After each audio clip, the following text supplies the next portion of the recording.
Let's talk about effective communication, right? I actually live in Costa Rica, which is predominantly Spanish, and I do not speak Spanish. I'm communicating with people all day, and there's a lot of communication with the body language and the gestures and the oohing and the eyeing and the pointing, right? You know, you could actually end up communicating quite well with people even though you don't speak the same language. So when thinking about effective communication, there's two fundamental components that need to be taking place, that need to be happening, that need to be part of that interaction for us to effectively communicate. The number one thing that we need to ensure that we are effectively communicating is understanding. If I understand what the objective is, what the point of this conversation is, we're effectively communicating. Because understanding, which has a lot to do with information, then brings the second component, which is comfort. How many of you have been uncomfortable having a conversation?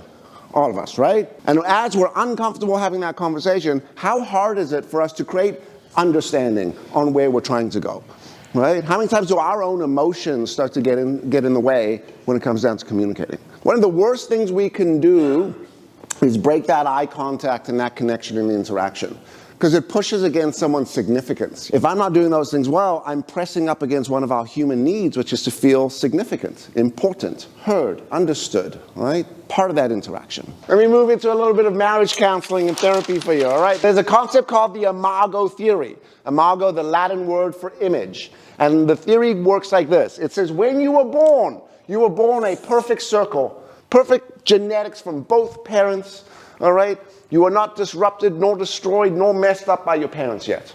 That happens in the formative years. And as you are being raised through your formative years, your parents, unfortunately, not because they intend to, split your personality in half. You've seen this in your siblings, right? You're like one parent, the sibling's like the other parent. If you got a third, anyone got a third sibling? Right? They're like a little weird. They're a little confused in self, like who should I be, right? Okay, so your parents split your personality, and you are now walking around as a half circle. Walking down the street, doop, half a circle, boop, a doop, a doop, a doop, right? And looks up and sees this other half of a circle without any words exchanged. It's like this, doop. It's like, holy fuck, right? I'm in love, right? And you get this weird sort of awkwardness happening, and you talk, and next thing you know, you're on a date. We go out, let's say you go out for dinner, and you call your friends the next day, you're like, oh my God, I met the most amazing fucking man. All right, this man is incredible. And the friends go, oh my God, tell me. Wow, man, we went out last night. This guy takes charge, all right? No nonsense, all right? We walked in the restaurant, we sat at a table, we said, no, this is not a table I want to sit at. I want to sit at that table. They moved us. You know me, I sat down, I'm sort of sauntering around trying to figure out what I want. He knew exactly what he wanted, all right? He knows where he's going, he's direct, he's this, blah, blah, blah, blah, blah, blah, blah, blah. And he calls up his friends and said, I met the most amazing woman. And they go, what? Tell me all about her. She is kind and compassionate and sweet and warm, everything I am not. And when I was talking, she was listening and she was engaged and she was into it. All right, I'm going to marry her. Right? Friends said, take it easy, all right? Just take it easy. Let's not jump the gun yet. And this first stage is what we call romantic love. You fall asleep on the phone with each other and you wake up, you're like, my neck hurts, but it's okay. Right? You finish each other's sentences. You listen deeply and intentionally to the stories.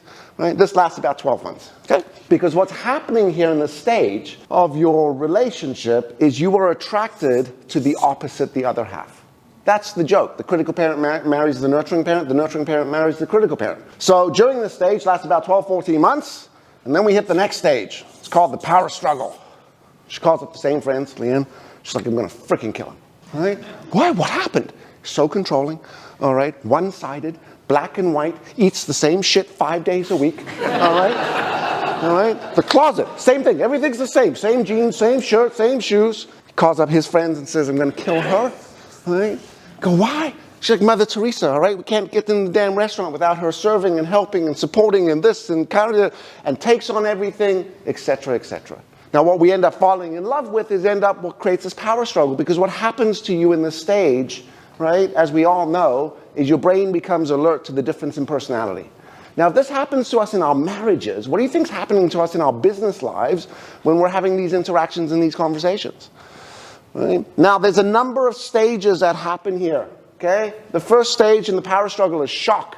Your brain's alerted to there's a difference here. All right? But you can't stay there forever, so you now move to the next stage, which is called denial. You go, it's not me, it's them, right? He's the lunatic, all right? Can't stay there forever, so now you get into anger. And anger is where you learn that you're more overt or covert. So overt, your neighbors get to know you. Fighting, verbal ping pong, right? All that kind of stuff. Covert is where you're, slowly poisoning each other. Can't stay there forever. We move into what is known as bargaining next. This is where you're negotiating in the relationship. And finally, you move into something called exit, where you're getting your emotional needs met outside of the relationship, right? Not always in weird, perverted ways, but sometimes in moral ways, which is like you become a workaholic or you get into hobbies. Depressing, right? There's the good news. There's another stage after this, and it's called the conscious relationship. And the conscious relationship is built on a set of skill sets: communication skills, emotional intelligence, assertiveness, self-awareness, conflict management, conflict resolution. And by being able to implement these things, we're able to recreate romantic love on a much stronger foundation and maybe have a very healthy relationship 9 years later. All right, now this is not only what we want to do with our marriages, but we want to do this with our partnerships, with our relationships. Because if we now revert this model out of marriage and we think about teams, what we love in the beginning is what becomes frustrating to us later. What we appreciate about the individual and how they work and how they execute and how they deliver tasks is the thing that becomes the tug of war. And by understanding these differences and being able to adjust yourself accordingly to what we call the objective, we're just able to resolve these things. And back to effective communication, communicating with understanding and comfort. So one of the things that we know from the rule of Pratt, people respond as treated, is my responsibility as a communicator is to be the adult, and the way I communicate is to their adult, which in turn brings back what we call the adult-to-adult transaction. Okay? This is known as a predictable transaction. And what is a predictable transaction? I speak to that ego state responds. Right? What's your problem? Right? For a second there, it's like, right? Before we realize, right? That's how quick this stuff works, right? How I communicate will draw out that other ego state. Now, what we've got to be conscious of, not careful, but conscious, is the majority of our interactions, we might be set up to be the critical parent, right? We're going and telling and having a conversation around what someone must or mustn't do moving forward, right? And it's a very sort of parental tone. And if we're not careful in our effort to communicate well, we end up creating a child ego state, which in turn, right, creates what we call a parent-child interaction. Do you know how much you retain from what you listen to? Out of 100%, 20%. I'm speaking to this person about something quite severe and important, and they're getting about 20% of it because they are passive and I'm just firing at them. Now, when they are the adults, they are actively participating, they can retain up to 90% of that interaction. Now, one of the ways we do so is through the use of questions. Questions that seek information and transfer information. Because when we think about communicating with the use of questions, what I'm doing is I'm activating your frontal lobe, your adult. Because when I ask you a question, your brain has to turn on, processing the question in order to think of the answer to then continue.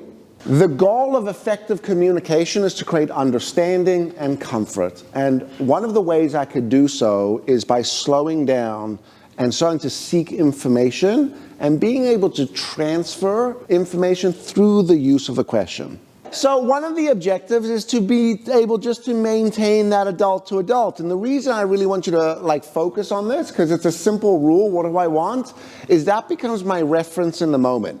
Like the conversation's going sideways, it might not be working out. I come up, well, what's the objective here? How am I going to move forward? First thing we want to do is just make sure everyone's okay. Right? And then from there, we then want to shift into that adult. Because here's what the adult does. It transfers responsibility.